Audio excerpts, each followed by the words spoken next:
이스라엘 백성이 애굽에 내려가서 350년이라는 세월을 보내고 있습니다.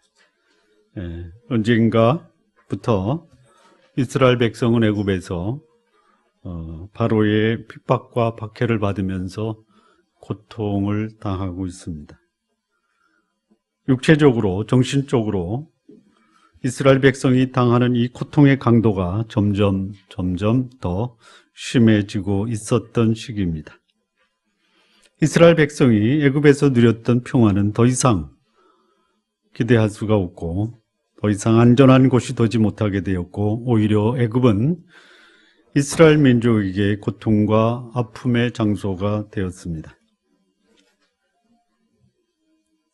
이스라엘 사람들에게는 이제 자녀를 임신하게 되면 그 자녀를 가졌다라는 기쁨과 감격보다는 오히려 공포와 두려움, 그리고 불안의 시간으로 들어가는 곳이 애굽이 되고 말았습니다. 이런 핍박의 시대에 애굽에 살고 있는 이스라엘 민족에게는 더 이상 애굽은 안전한 곳이 되지 못하고 애굽을 떠나는 것만이 그들이 살 수 있는 유일한 길이고, 그리고 애굽은 더 이상 그들의 기대를 충족할 수 없는 실망의 땅으로 변하고 말았습니다. 어둠이 점점 더 깊어가고 소망이 사라져가고 있는 그때에 하나님은 그 어둠 속에서 하나님의 구원의 계획을 이루기 시작을 하셨습니다. 밤이 깊으면 새벽이 가까웠다라는 말씀입니다. 출애굽기 2장 23절을 보면 여러 해 후에 애굽 왕은 죽었고 이스라엘 자손은 고욕으로 인하여 탄식하며 부르짖으니 그 고욕으로 인하여 부르짖는 소리가 하나님께 상달한지라. 이스라엘 백성의 부르짖음이 커지고 있었습니다. 더 이상 견딜 수 없다라고 하나님께 부르짖고, 하나님은 그 부르짖는 소리를 들으셨습니다. 하나님은 하나님의 백성들이 부르짖는 이 고통의 소리를 들으십니다. 그리고 그 부르짖는 이스라엘 백성을 구원하기 위한 한 지도자를 준비하고 계셨습니다. 그가 바로 모세이고, 모세의 뜻은 건져낸 사람이라는 의미입니다. 물에서 건져낸 모세를 통해서 하나님은 바로의 억압과 고통 속에서 신음하고 있는 이스라엘 백성을 건져내시기로 계획하셨습니다. 그리고 그 모세를 준비시켜 이스라엘 백성을 출애굽하게 만드신 분이십니다. 모세는 이름값을 한 사람입니다. 여러분, 이름값을 하시면서 사시기 바랍니다. 당시의 상황은 이스라엘 가정의 어떤 부부든 아이를 갖게 되면 출산할 때에 남자아이를 낳으면 바로 죽여야 되고 여자아이면 살리라는 거역할 수 없는 바로의 명령을 받았던 시기입니다. 거역해서는 안 되는 절대 권력자의 명령이 온 이스라엘 백성에게 전달이 된 것입니다. 어둠의 세력이 하나님 백성의 씨를 말리려고 하는 엄청난 박해가 밀려왔습니다.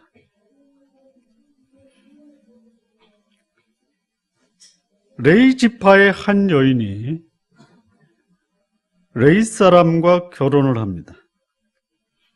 그리고 바로의 명령이 있기 전에 이미 그 부부에게는 아들과 딸 2명의 자녀가 있었습니다. 그리고 바로의 명령이 있었던 그때에 이 히브리 부부는 세 번째 아이를 갖게 되었습니다. 셋째 아이가 출산되는 날 그 가정은 공포와 두려움에 쌓이게 되었습니다. 그 셋째 아이가 아들이었기 때문입니다. 이 상황에서 이 어머니, 아니 부모는 애굽의 절대 권력자 바로의 명을 따를 것이냐 아니면 어길 것이냐. 그런데 이 아이의 어머니, 애굽의 절대 권력자 바로의 명을 어기고 이 남자아이를 살리기로 결심을 합니다. 그리고 그 결심을 행동으로 실행하기에 이릅니다.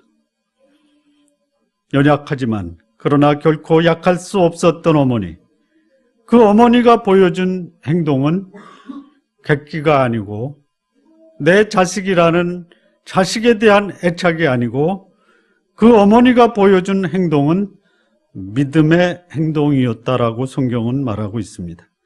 히브리서 11장 23절 모세의 부모에 대한 성경의 역사적 평가를 이렇게 기록하고 있습니다. 믿음으로 모세가 낳았을 때 그 부모는 아름다운 아이임을 보고 석 달 동안 숨겨 임금의 명령을 무서워하지 아니하였다라고 말씀하고 있습니다. 모세의 부모, 특히 어머니가 자기 아들 모세가 낳았을 때 그 아이가 아름다운 아기, 여러분이 읽었던 그 개역 개정 성경에는 잘생겼다라고 그랬죠. 한번 여쭤보겠습니다. 갓난 아이가 태어나면 잘생겼습니까? 네? 네. 그런데요, 내 자식이기 때문에 다 잘나 보이죠? 네. 여기 모세 부모도 그가 낳은 아이가 아름다운 아이, 잘생긴 아이, 개역 성경에는 준수한 아이임을 보았다 이렇게 얘기하고요. 그 준수한 아이임을 보고 석 달 동안 숨겨 임금의 명령을 무서워 아니했다라고 말합니다. 네. 모세의 어머니가 바로의 명령을 무서워하지 않은 것은 전적으로 믿음이었다라는 것입니다. 자, 그렇다면 이 모세의 어머니가 보여준 이 믿음, 그 믿음은 어떤 특징을 보여주고 있는가? 오늘 우리는 본문에서 모세의 어머니가 보여준 믿음의 특징을 함께 상고해 보겠습니다. 첫 번째입니다. 2절 보시죠. 2절. 그 여자가 잉태하여 아들을 낳아 그 준수함 또는 잘생긴 것을 보고 석 달을 숨겼다라고 합니다. 자, 여기 보았다라고 하는 것입니다. 그 준수함을 보았다라고 하는 것이. 자, 안목을 가지고 있어야 되는데요. 어떤 안목이냐면 사람을 보는 안목을 하나님의 안목으로 보는 눈을 가지고 있었다라는 것입니다. 자, 이게 무슨 말이냐면요. 모세의 어머니가 아들을 낳았을 때 그 아들이 준수했다. 이게 뭐 예쁘다, 잘생겼다, 뭐 잘났다 이런 차원이 아닙니다. 물론 그것을 배제할 수는 없지만 이 부모가 아들을 낳고 봤을 때 그 아이가 준수했다. 이 준수했다라는 말이 무슨 말이냐면요. 믿음의 안목으로 보니까 참 이 아이를 통해서 하나님이 큰 일을 이루실 것이다라는 것을 본 것입니다. 자, 이 말씀을 우리는 후대에 그 역사가가 하나님의 안목으로 이 모세를 평가를 했는데요. 자, 사도행전 7장 20절 말씀을 한번 보실까요? 사도행전 7장 20절이요. 그때에 모세가 낳는데 하나님 보시기에 아름다운지라. 그 부친의 집에서 석 달을 길리우더니 이렇게 돼 있습니다. 네. 믿음을 가진 이 모세의 부모가 아들을 낳고 보니까 단순히 부모의 눈에 비춰진 모습이 아름답다라는 것이 아니고 믿음을 가진 사람이 자기가 낳은 아들을 보니까 이 아이는 하나님께서 특별한 목적을 가지고 그를 나에게 주셨다라고 본 것입니다. 예. 우리 성도 여러분, 믿음을 가진 사람은요, 상대를 볼 때 그가 어른이든 아니면 갓난아이든 사람을 보는 안목이 믿음의 안목, 다시 말하면 하나님의 안목으로 사람을 볼 수 있어야 됩니다. 모세의 어머니는 자기 자식을 그 자식을 낳은 어머니의 안목으로 본 것이 아니고 하나님의 안목으로 자식을 본 것입니다. 내 자식이니까 아들을 보고 자의적으로 해석해서 내 자식이 잘생겼으니까 이 아이 죽여서는 안 되겠다, 그렇게 본 것이 아니고 모세의 어머니는 자기 아들, 자기가 낳은 아들을 하나님의 관점에서 본 것이다라는 것이에요.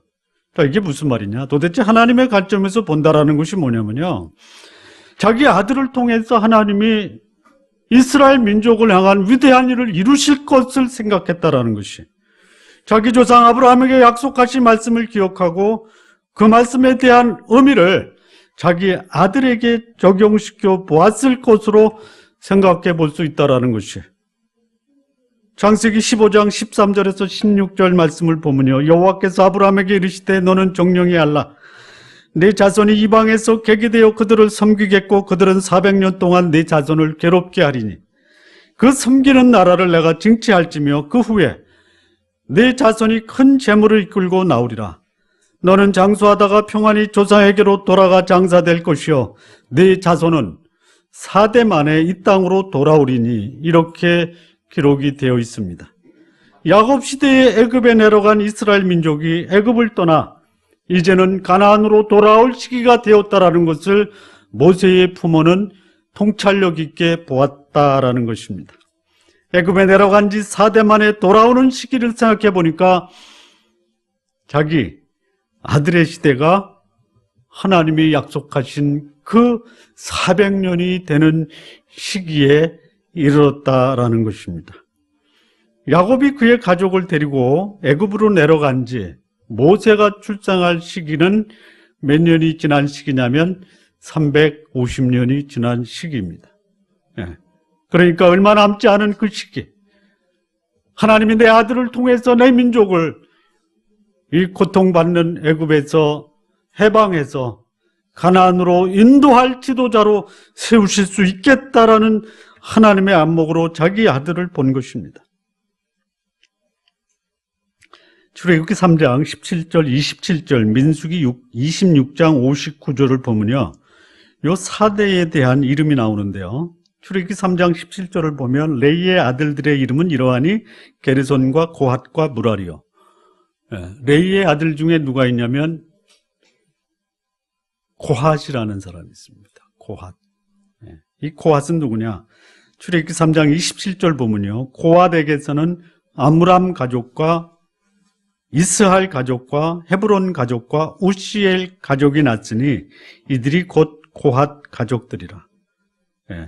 레이, 야곱의 아들 레이에게서 나온 고핫이라는 아들이 있는데요, 이 고핫에게서는 아므람과 이스할과 헤브론과 우시엘과 요 네 가족이 출생을 합니다.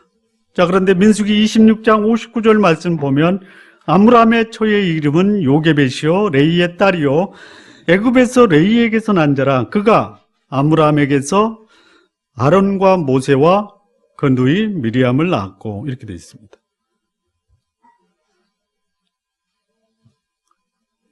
아브라함에게 주신 약속, 네 자손이 4대 만에 애굽 땅에서 가나안 땅으로 돌아오리라고 하는 그 약속을 모세의 어머니 요게벳은 생각을 해낸 것입니다. 레이, 고핫, 아므람, 그리고 모세입니다.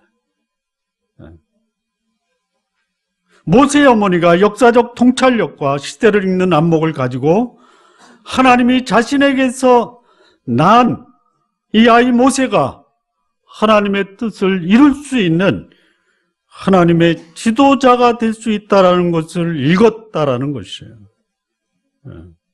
하나님은 하나님의 약속을 기억하고 시대를 읽을 줄 알며 사람을 믿음의 안목으로 보는 모세의 어머니를 통해서 하나님의 역사를 이루어 가셨던 것입니다. 우리 성도 여러분, 사람과 시대를 하나님의 안목으로 보시는 믿음의 통찰력을 가지시기를 바랍니다. 믿음의 사람의 특징이 뭐냐? 자기 주변의 사람들, 자기와 함께하고 있는 사람들을 믿음의 안목으로 볼 수 있는 그런 믿음을 가지셔야 됩니다. 예수님 시대에 예수님이 제자로 뽑은 사람들 중에 마치 흔들리는 갈대와 같은 사람이 있었습니다. 그 이름을 시몬이다라고 합니다. 시몬. 그런데 예수님이 갈대처럼 흔들리는 시몬에게서 예수님은 반석이라는 든든한 믿음직스러운 그 사람의 미래를 보았습니다. 불같이 급했던 제자가 있었습니다. 그래서 그 형제의 별명을 일으켜 우레의 아들, 다시 말하면 번개의 아들이라는 별명을 붙여주었던 요한과 야고보가 있습니다. 그런데 예수님은 그들에게서 사랑의 사도의 모습을 보았습니다.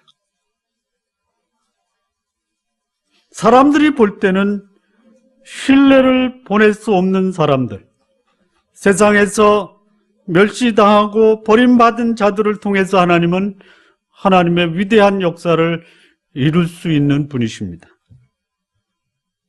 모세의 어머니는 믿음의 안목으로 자신의 아들을 통해서 역사하실 하나님의 뜻을 읽을 줄 아는 통찰력이 있었던 것입니다. 믿음은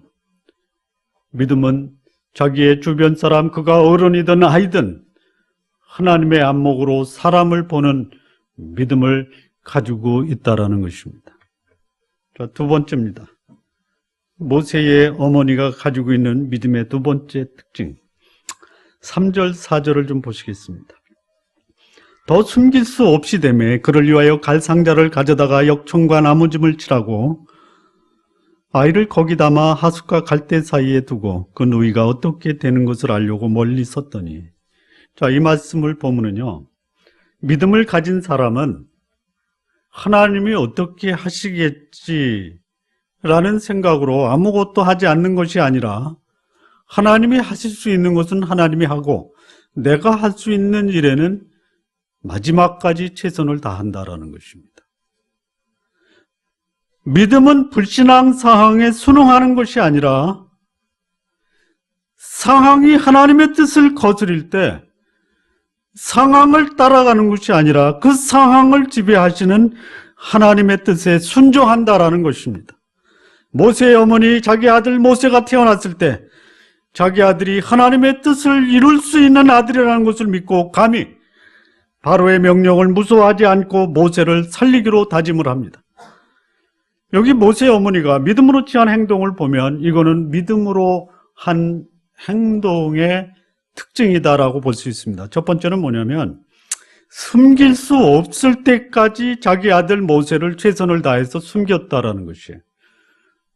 여러분, 그 당시 히브리 노예의 집이 마치 방음이 되고 안에서 떠들어도 소리가 안 나는 것이 아니라 조금만 소리를 질러도 밖으로 다 새어나갈 수 있는 3개월, 거의 100일까지 이 아이를 집에서 그야말로 조심조심하게 이 아이를 키웠다라는 것이 발각이 됐다.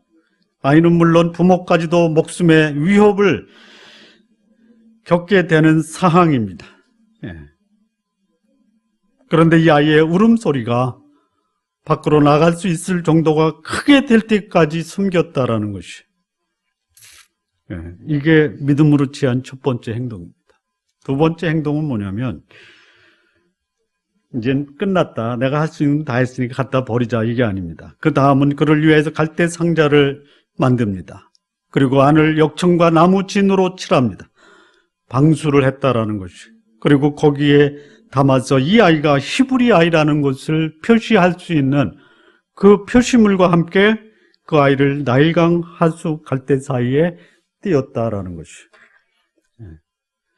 더 이상 집에서 키울 수 없게 되자 모세를 살릴 수 있는 방법으로 갈대 상자를 만들고 그 상자 안에 역청과 나무지를 칠해서 아이를 나일강에 띄워 보내는 것이. 부모로서 할 수 있는 모든 방법을 총동원해서 아이를 살리는 행동을 한 것입니다. 여기서 그치지 않습니다. 예. 이 아이를 나일강 하숫가에 보내고 그 다음에 이 모세의 어머니는 자기 딸을 시켜서 그 자기 아들 모세가 어떻게 될 것인가를 탐지하게 합니다. 예. 마지막 순간까지 모세의 어머니는 그가 할 수 있는 행동을 다 한 것이에요.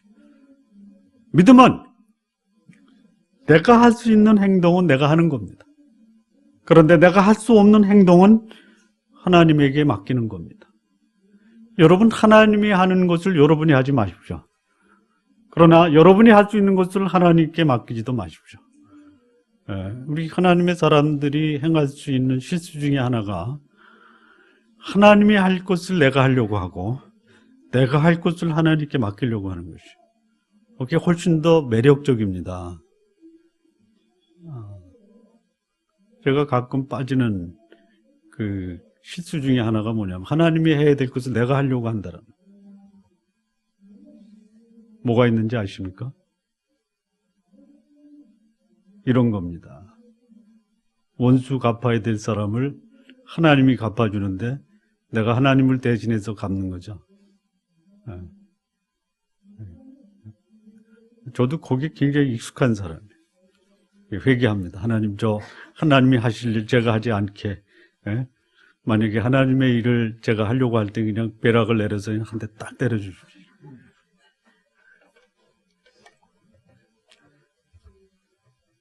훨씬 더 재밌거든요. 좋고.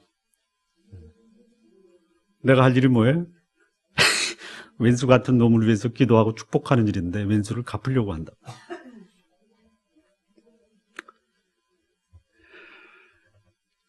자, 믿음은요. 잔머리 굴리는 행동도 아닙니다. 믿음은 미련스러울 정도로 자신이 할 수 있는 일을 최선을 다해서 마지막까지 다 하고, 그리고 자신이 할 수 없는 것은 하나님께 맡기는 것이 믿음을 가진 사람들의 모습입니다. 자, 이렇게 이 모세의 어머니는 자신이 할 수 있는 것 최선을 다해서 마지막 순간까지 다 합니다. 그 다음에는 이제 누가 나서요? 하나님이 나섭니다. 그 다음에 나서는 것이 하나님이 나서는 것이죠. 하나님이 어떻게 믿음으로 최선을 다한 모세의 어머니에게 역사하셨는가. 그게 세 번째입니다. 5절에서 9절 말씀을 보겠습니다. 바로의 딸이 목욕하러 하수로 내려오니 시녀들은 하숫가에 거닐 때에 그가 갈대 사이의 상자를 보고 시녀를 보내어 가져다가 열고 그 아이를 보니 아이가 우는지라 그가 불쌍히 여겨 가로되 이는 히브리 사람의 아이로다.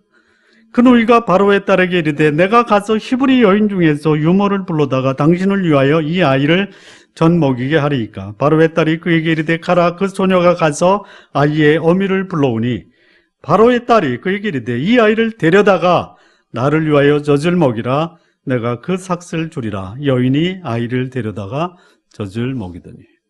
요게 보상입니다. 모세의 어머니는 그 어머니가 할 수 있는 모든 최선의 행동을 다 했어요. 그랬더니 그 다음에는 이제 하나님이 나서시기 시작합니다. 자, 믿음으로 최선을 다한 사람에게 하나님의 역사와 능력의 은혜를 경험케 한다라는 것이에요. 적어도 여기 몇 가지 하나님이 행하신 역사와 능력을 보게 되는데요. 첫 번째가 뭐냐면요. 바로의 딸 공주가 모세가 떠내려 가는 하수 나일강에 목욕하러 나온 것이 첫 번째 기적입니다. 그 역사적 고증에 보면요, 바로의 궁에는 아름답고 쾌적한 목욕 시설이 있었다라고 합니다. 자, 나일강 흙탕물입니다.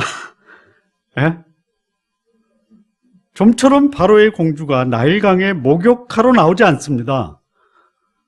혹 상상력을 발휘해서 이럴 수는 있겠다. 머드팩 하러 나왔겠다. 달리 방법이 없어요. 그런데 바로의 공주가 나일강에 목욕하러 나온 것이에요. 목욕은 어디서 합니까? 목욕탕에서. 공주는 목욕을 어디서 해야 돼요? 자, 이거 어떻게 해석할 거예요? 예? 아니, 왜 하필, 예? 모세의 어머니가 모세를 나일강에 띄웠던 그때에 왜 바로의 공주는 나일강에 목욕하러 나오는 거예요? 예? 이게 인간의 이성과 상식으로는 받아들일 수 없는 그 놀라운 이게 기적이다라는 것이죠. 예. 여러분, 우리는 믿음으로 행하고 기적은 하나님이 베푸시는 겁니다. 자, 두 번째 기적인데요. 첫 번째 기적은 바로의 공주가 나일강에 목욕하러 나온 것이 하나님이 행하신 첫 번째 기적이고요. 두 번째 기적은 뭐냐면, 자, 이 공주가 행차를 하면요, 누가 대동을 합니까? 시녀, 또. 그렇죠. 그러면 경호원이 뒤에 따라옵니까? 앞에 나가서 사전 정지 작업을 합니까? 그렇죠. 그러면 이 갈대 상자에 누워있는 이 모세를 누가 발견했어요, 정상에? 경호원. 그런데 그 아이가 누구 눈에 제일 먼저 띄었어요? 예? 바로의 공주의 눈에 띈 거예요. 이거를 어떻게 해석할 거예요? 예? 재수? 예. 다른 사람 눈에 띄는 것이 지극히 정상적이에요. 그런데 바로의 공주의 눈에 띄었다. 이것은 하나님이 그렇게 하셨다라고 설명하는 길 외에는 달리 설명할 수 있는 방법이 없어요. 예. 나일강의 바로의 공주를 목욕하러 나가게 하신 하나님, 그리고 그 공주를 통해서 모세를 만나게 하시는 하나님의 능력이 놀라울 뿐입니다. 예. 이것은 믿음으로 모세를 살리려고 했던 모세의 어머니에게 주신 하나님의 선물입니다. 자, 거기서 끝나지 않습니다. 상자를 열었습니다. 그랬더니 아이가 우는 거예요. 예. 아이가 울어요. 예. 자, 울었다라는 게 기적입니다. 울지 않았으면 어떻게 됩니까? 히브리 아이라는 것을 공주가 알아차렸어요. 예. 그리고 히브리 공주는 그 히브리 아이를 보고 이놈 죽어야 될 놈인데 재수없게 왜 나 옆에 나타났어? 라고 죽일 수도 있어요. 그런데 그 순간 아이가 울었다라는 것이에요. 울었다.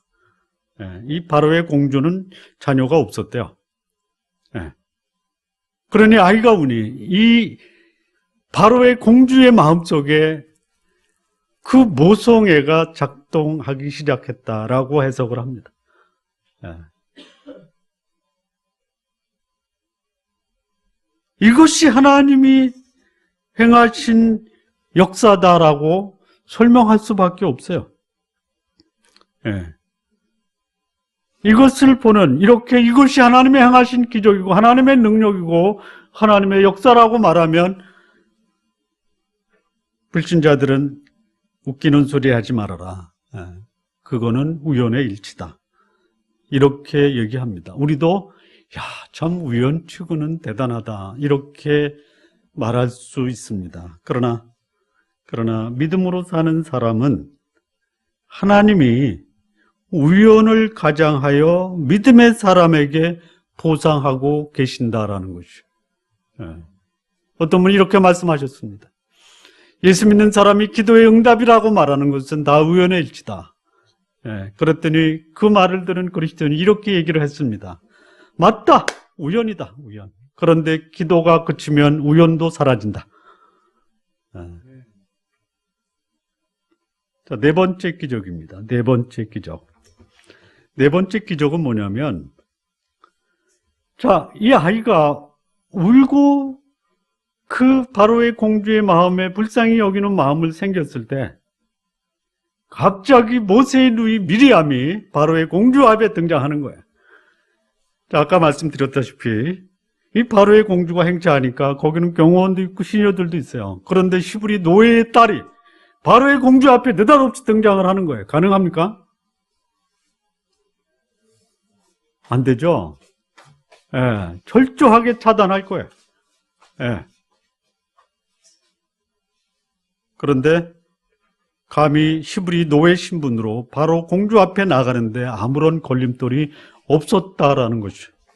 예. 그래서 미리암이 바로의 공주에게 나갔고 바로의 공주는 그 미리암이 제안하는 그 제안을 받아들였다라는 것이죠. 애굽 여인 중에 좀 먹이는 여인이 없었겠습니까? 애굽 여인을 통해서 유모를 찾을 수 있는데 히브리 계집 노예가 공주 앞에 나타나서 내가 히브리 여인 중에서 이 아이를 위해서 젖 먹는 여인을 찾아오겠습니다. 그런데 바로의 공주의 마음이 그것을 받아들이는 것이죠. 이것도 기적이죠, 이것도. 하나님은 상황마다 믿음으로 살았던 사람에게 극적인 역사를 만드시는 하나님이세요. 자, 다섯 번째입니다. 하나님이 그 모세의 어머니의 믿음을 보시고 모세의 어머니에게 베푸신 보상 다섯 번째는 뭐냐? 그래서 미리암이 데려옵니다. 모세의 친어머니를 데려와요. 아이의 어미를 데리고 왔다라고 합니다. 믿음으로 자식을 키웠는데 당시의 사항은 아들을 낳으면 다 죽여야 되는 그 상황에서 이 모세의 어머니는 자기가 낳은 모세를 양육하게 됐고요. 더군다나 바로의 공주에게 삭슬 받아가면서 자기 아들을 양육했다라는 반전입니다. 반전. 하나님의 놀라운 은혜와 기적이 모세 어머니에 대한 믿음을 보상해 준 것입니다. 지금도 하나님은 믿음으로 하나님을 신뢰하고 하나님 앞에서 최선을 다하는 사람에게는 하나님의 방법으로 감격적인 보상을 해주시는 분이 하나님이십니다. 우리 성도 여러분, 믿음으로 사시면서 하나님이 보상해 주시는 이 축복을 여러분도 경험하시기를 바랍니다. 자, 네 번째, 이 모세의 어머니가 보여준 믿음의 특징인데요. 2장 10절 말씀 한번 보시겠습니다. 그 아이가 자라매 바로의 딸에게 데려가니 그 아들이 되니라. 그가 그 이름을 모세라 하여 가르되 이는 내가 그를 물에서 건져내었음이라 하였더라. 물에서 건져낸 모세. 그 물에서 건져낸 자식을 통해서 이스라엘 민족 공동체를 구원하는 주인공이 되게 한다라는 것입니다. 부모의 믿음이 자녀로 하여금 하나님의 위대한 일을 이루는 역사의 주인공을 만들게 한다라는 것이에요.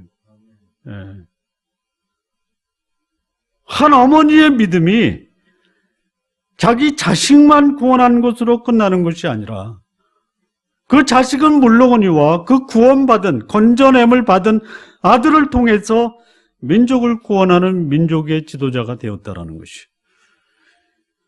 믿음의 부모 밑에서 믿음의 자녀가 나옵니다.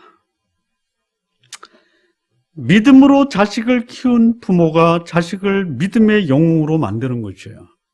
우리 성도 여러분,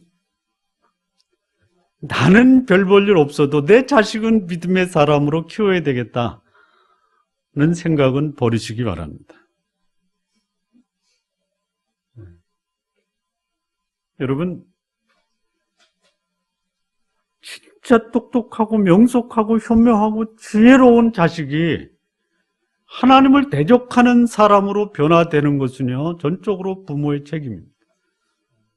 저는 그렇게 봅니다.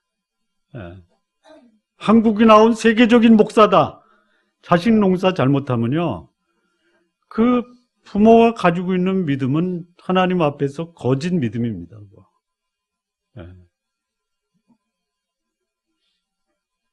이 역사를 바꿨던 이 그야말로 세계적인 그 천재들 중에는요, 하나님을 대적하는 것으로 그의 인생을 마감한 사람들이 많아요. 대표적인 사람 몇 사람을 소개하면요, 독일의 철학자 니체가 그랬습니다. 그 아버지가 목사였어요. 아버지는 일찍 죽었기 때문에 아버지에 대한 영향은 아니고 당시 교회의 영적 지도자들의 그 그릇되고 오염과 타락된 그 모습이 니체로 하여금 하나님을 거부한 거예요. 또 한 사람 있어요. 칸트라는 사람도 마찬가지입니다. 경건한 어머니 밑에서 자랐는데요, 불행하게도 이 어머님이 일찍 돌아갔어요. 그래서 기독교 학교에 가서 교육을 받았는데 거기 튀어나옵니다. 그리고 그는 하나님이라는 존재를 부인하지는 않지만 하나님이라는 존재, 우리의 이성 속에 들어오지 않으니 하나님은 논하지 말자. 아예 배제시켜버립니다. 그런데 이 두 사람이요, 이 철학에 얼마나 큰 영향을 줬는지 몰라요. 이 두 사람이 경건한 부모 밑에서 잘 성장하고 거기서 잘 양육을 받았으면 아마 역사는 더 달라질 수도 있겠다라는 것이. 믿음으로 자식을 키운 부모가 자식을 믿음의 영웅으로 만드는 것이에요. 우리 성도 여러분, 내가 가진 믿음이 나의 자녀에게 전달이 되려면 나의 자녀를 믿음으로 양육을 하시고 부모님이 믿음으로 삶을 살면서 내가 살아야 될 내 삶의 모본이 우리 부모님의 믿음이다라고 자녀들이 고백하게 하시기 바랍니다. 부모인 나만 믿음을 갖고 있으면 되는 거 아니냐? 아닙니다. 아닙니다. 부모가 믿음을 갖고 성숙한 신앙생활을 하고 부모의 믿음을 나의 자녀들에게 제대로 전달하는 삶을 살 때 부모된 나의 삶은 참으로 가치 있고 의미 있는 삶을 살았다라고 고백할 수 있는 것입니다. 적어도 부모가 하나님 말씀에 근거해서 거룩하고 경건한 삶을 살 수 있어야 됩니다. 그리고 자녀들에게 하나님의 말씀을 가르치고 그 말씀에 순종하며 살아가는 법을 부모들이 보여줘야 됩니다. 모세의 부모는 믿음으로 살면서 자신에게 주어진 그 일정 기간 동안 모세를 믿음으로 양육했어요. 어렸을 적의 신앙교육은 그 신앙교육을 받은 사람의 평생에 영향을 줍니다. 모세가 애굽의 모든 교육을 다 받았어요. 하지만 어릴 적에 어머니 밑에서 배운 하나님과 민족을 향한 이 교육의 영향을 결코 바꾸지를 못했습니다.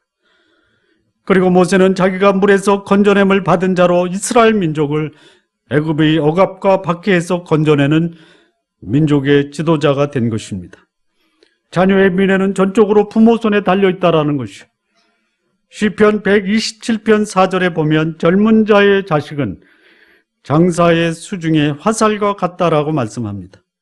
자식은 부모가 당기는 대로 그 방향을 정해서 인생을 살게 됩니다. 우리 성도 여러분, 여러분의 기대를 자녀를 통해서 이루시려고 하는 거 할 수만 있다면 이루시기 바랍니다. 그러나 부모의 기대보다는 나의 자녀를 향한 하나님의 뜻이 무엇인가를 발견하고 나의 자녀를 하나님 뜻에 합당한 자녀로 양육하시기를 바랍니다. 삶의 목표와 원칙을 하나님 말씀에 찾도록, 하나님 말씀에서 찾도록 자녀의 삶에 거룩한 영향력을 행사하시기를 바랍니다. 모세의 어머니 그리고 모세의 부모는 죽음에서 구원받은 자기 자녀인 모세를 하나님의 뜻을 성취하는 민족의 지도자로 키워낸 믿음의 부모였다라는 것입니다. 마무리 짓겠습니다. 우리 시대가 청소년 문제로 골머리를 앓고 있습니다. 해답이 없다라고 아우성을 칩니다. 학교도 교회도 청소년들에게 효과적인 영향을 주지 못하고 방황하는 청소년들에게 해답이 되지 못하고 있다라고 말씀합니다. 그런데요, 그 문제 청소년들을 대상으로 너희들에게 가장 영향을 주는 사람이 누구냐? 그랬더니 여전히 부모는 자기들에게 가장 강력한 영향을 주는 중요한 타자다라고 말합니다. 다시 말하면 자녀의 미래를 결정하는 중요한 핵심적 키를 쥐고 있는 사람이 누구냐? 부모다라는 것이.